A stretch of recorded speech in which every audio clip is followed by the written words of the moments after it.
Miss Cox then added that the ambassador also had a reputation for often making her male maids grow a full beard. I can tell you that a French maid with such a beard, or a mustache, mincing about on high heels, is one of the funniest sights imaginable, and I imagine you would not like that to be you. Susie was still there standing rigidly to attention. I was told to face the mirror again, and Miss Cox took a long, thick, split strap from one of the drawers, which had been empty before. Right, girl. Now for your punishment for trying to communicate with Shirley here, against orders. Hold out your right hand. Susie promptly held out her left hand, at which I thought she was defying Miss Cox, until she placed her right hand palm up on top of the left. Miss Cox put the tawse back over her shoulder and measured up for the blow, and then brought the tawse down with a terrific crack on the hand and fingers. I saw Susie wince, but she did not move her hand, especially when Miss Cox measured her up for a second. I was horrified at the way she had to present her hand as a target for the strap. This seemed far worse than the way I had been held down from my caning. To be made to cooperate in one's own punishment. After the strap had fallen 4 times, Miss Cox said, "Change over." Then came another 4 strokes on Susie's left hand. I gave a sigh of relief at the end of Susie's punishment, which seemed out of all proportion to the offense. Then I heard the word, again. Another 4 on the right hand, followed by 4 more on the left. Again. After 12 on each hand, Susie was whimpering and tears were streaming down her face. Miss Cox now turned to me. "Fetch me your cane in the proper manner." I took it from its hook behind the door and presented it to her with a curtsy. "Not that way, you stupid skivvy. I am not left-handed, as you should well know by now." I reversed it. "Bend over and grasp your ankles tightly." I obeyed, and she turned up my dress and buttoned it as before. Now I found that I was the one meekly presenting a target to be punished. It reminded me of the way children had to do the same in school not so very long ago. Taking her time, she now spelled out on my buttocks the words and letters, "Your name is now Shirley, Shirley, Shirley." She muttered at the end, 13. Unlucky for some. When I had straightened up, with tears running down my cheeks too, Miss Cox told me to take off my apron and dress and to hang them in the cupboard. I obeyed and found the wardrobe now full of clothes. Aprons, dresses, and some other garments. A mixture of cotton, rubber, and plastic. I hung up the clothes I had just taken off on the 2 remaining empty hangers and waited, buck naked, for further instruction. As a servant girl, the symbol of your situation in life is the apron, and the only time you are allowed to be without one is when you are changing, like now, or when you are showering. It is known as the symbol of servitude. Now put this on. She had taken a tiny symbolic green rubber waist apron from another drawer and handed it to me. I tied it on and found it was so small that it did not cover my genitals. Now you are properly dressed, and don't you ever forget this important rule. "What about at night when I'm sleeping, miss?" I asked, hoping she would realize that it was a serious question and that I was not being sarcastic. "Look in your wardrobe. You will find an apron which matches your bed sheet." Indeed there was. A bright blue latex apron. "Do I wear this over my night clothes?" I asked, innocently. I heard a suppressed snort of amusement from Susie. Miss Cox grinned and said, "That apron is your nightclothes, stupid." Now she added a leather cuff with a metal ring attached to each wrist and ankle. She linked the wrist cuffs behind my back and then approached me with a chain, which split into 2 and each tail ended in a small toothed spring-loaded clamp. She teased my nipples erect and clipped a clamp to each. I couldn't help a squeal as the teeth bit into my flesh. She then said to Susie, "You, go and get on with your work. I'll send for you when I need you again." She tugged on the chain and growled, "Follow me." I trotted along behind her, trying to keep the strain off my nipples as she said conversationally, "If you are a very good girl and obey all my orders promptly, I won't clip these to your nipples on the way back." This time, we descended to the basement. It had an air of gloomy foreboding, and I could hear what seemed to be whimpers of pain and distress. There were a number of alcoves branching off the main corridor, and, in the first, was a young girl dressed as I was and also with a wide tight leather belt round her waist. This had another strap going down between her legs and apparently holding something or things inside her body. She was standing high on her tiptoes and was stretched up by chains attached to 2 rings in her pierced nipples. As we got level with her, she could no longer maintain lifting her body up and allowed her feet to slacken off and tried to lower her heels to the floor to relieve the strain on her arches. This had the effect of stretching out her nipples painfully and she gave another whimper. The next alcove had a variation of the first. This time the girl was standing on tiptoe, with her legs either side a rough wooden plank standing on its edge. As she lowered herself to relieve her foot arches and toes, it meant she transferred the weight of her body onto the top of the wooden plank with the edges cutting into her private parts. I couldn't help wondering which version of the torture was worse. I hadn't quite realized yet that I would get plenty of opportunity to find out and to decide for myself in the very near future. Then there was a girl sitting on the apex of a triangular wooden block, with weights hanging from each ankle. This was another version of the last torture, but where the girl could not get any temporary relief at all. The next alcove had 2 girls kneeling on the rough uncomfortable floor with their mouths encasing oversized artificial penises, which jutted out from the wall. As we passed, Miss Cox flicked a switch on the wall, which caused the penises to pulsate and the girls had to start sucking frantically as they discharged into their mouths. The next 2 alcoves had treadmills in them. Each wheel had 2 digital signs. Miss Cox explained that one was the number of revolutions left from the number of the task set and the other was the number of minutes left to finish. The first girl was laboriously trying to finish in time and had 8 turns of the wheel to make and only 2 minutes to complete them. It didn't look as though she was going to make it. The second had 0 turns left and still a minute in hand, but she was hanging limply by her wrists exhausted with her effort. Miss Cox explained that the first girl would get 3 strokes of a whip for each uncompleted turn and would repeat the task tomorrow. The second girl would have another turn on the treadmill tomorrow, but with the number of turns increased or the time allowed decreased. Or perhaps both, she sniggered. That will be a penalty for trying to curry favor with her trainer. We had stopped by a door and Miss Cox explained what we had just passed. What you have just seen is a small selection of the punishments and training we have here. The first 2 could be either training to improve the strength of the girls' calves, necessary for lots of standing about as a parlor maid or lady's maid, or they might be a punishment. The next, the dreaded Japanese wooden horse, is definitely a punishment.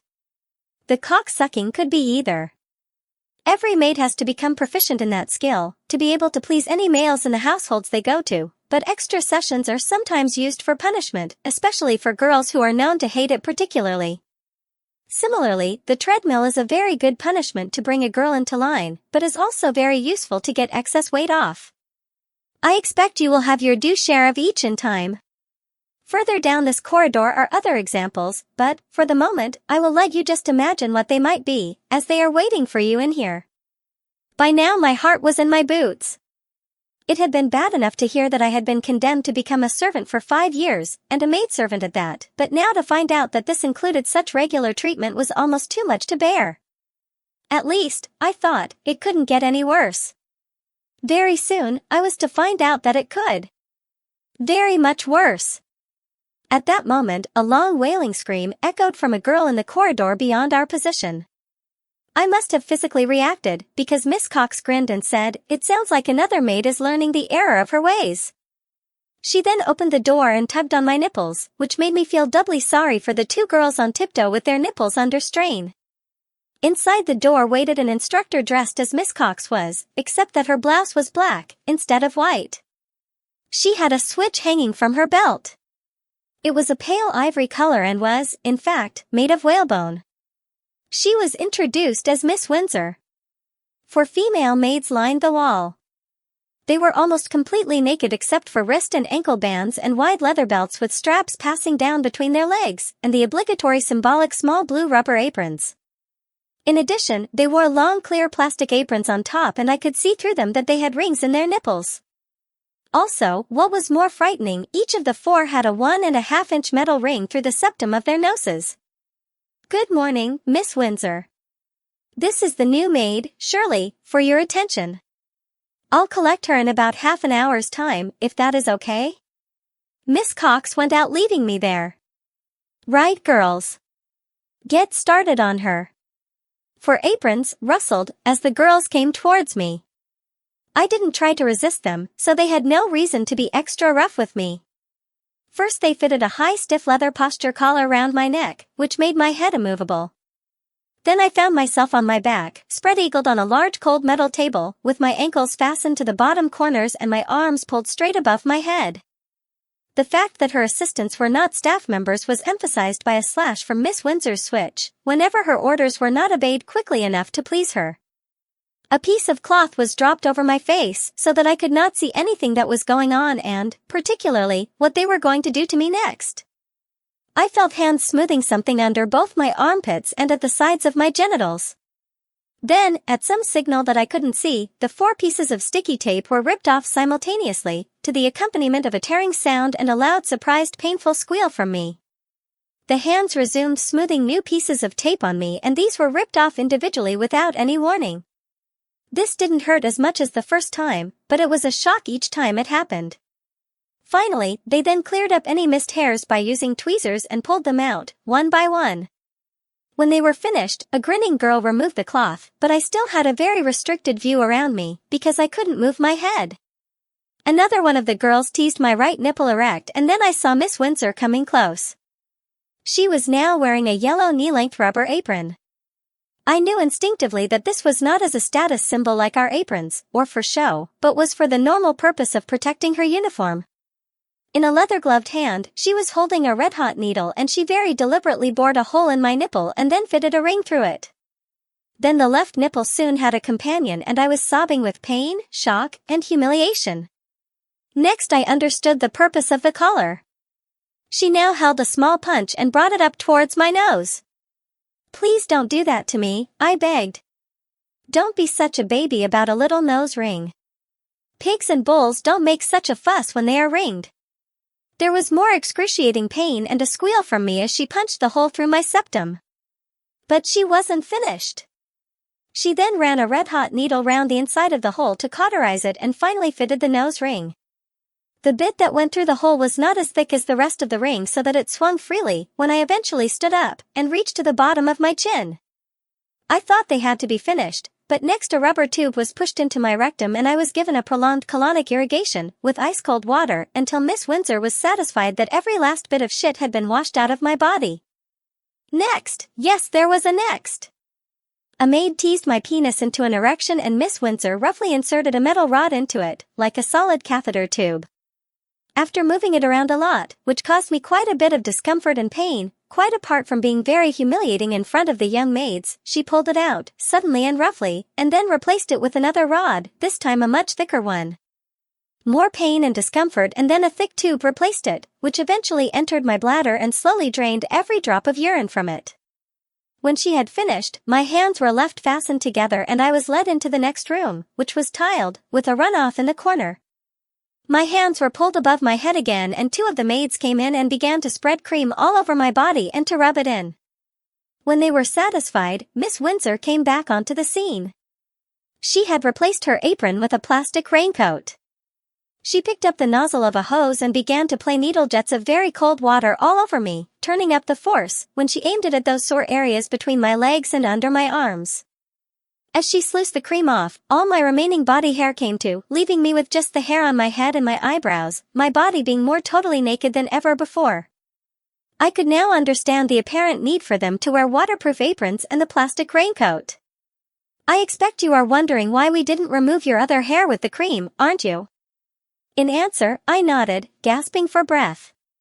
"Well, you have to admit that it is more fun our way with those plasters and tweezers." Fun for her maybe, but it was not my description. 2 of the maids came back with very rough towels and scrubbed me dry and then they fitted me with the standard tight-fitting belt and the crotch strap. This had a small rubber cup filled with tiny bristles, which cramped my balls and penis, and a long thick butt plug was put inside my rectum. I was handed my green apron to tie on myself and then my hands were fastened behind me again. Finally, a sort of cup was strapped onto each of my heels. I couldn't understand this until I tried to stand up and found that each had 3 small needles inside, which forced me to go on to tiptoe. Miss Cox hadn't yet returned, so the instructor took me to the wall and made me kneel on a tray of small pieces of gravel. An artificial penis jutted out of the wall at the height of my mouth and I was forced to take it completely inside. My mouth was open very wide and the thing touched the back of my throat. A strap held my head so that I couldn't back away and I realized it was a very uncomfortable way of holding a prisoner still. I knelt there trying not to dwell on what had just happened to me. Then one of Miss Windsor's assistants walked behind me and the rustling of her plastic apron brought back all the recent memories in exquisite detail. I was later to find out that just the sight, or sound, of a yellow rubber apron would have that reflex effect for a very long time. In the future, the instructors would sometimes wear red or black rubber aprons instead and it soon got to the stage when any of these would have the same effect. Also in the future were additional associations. These aprons were worn when I would be fed while tasting concoctions to eat or drink. In addition, an ingredient might be added which would make me violently throw up or make me think the world was falling out of my bottom. Sometimes a hypodermic needle would be inserted into my penis, or up my arse, and an itching or painful cream left there to cause me almost to lose my mind. And so, I found that they could eventually torture me simply by wearing a rubber apron for the sight and sound to bring back these memories and doing nothing else. But, at the moment, I had yet to find this out, that was still in the future.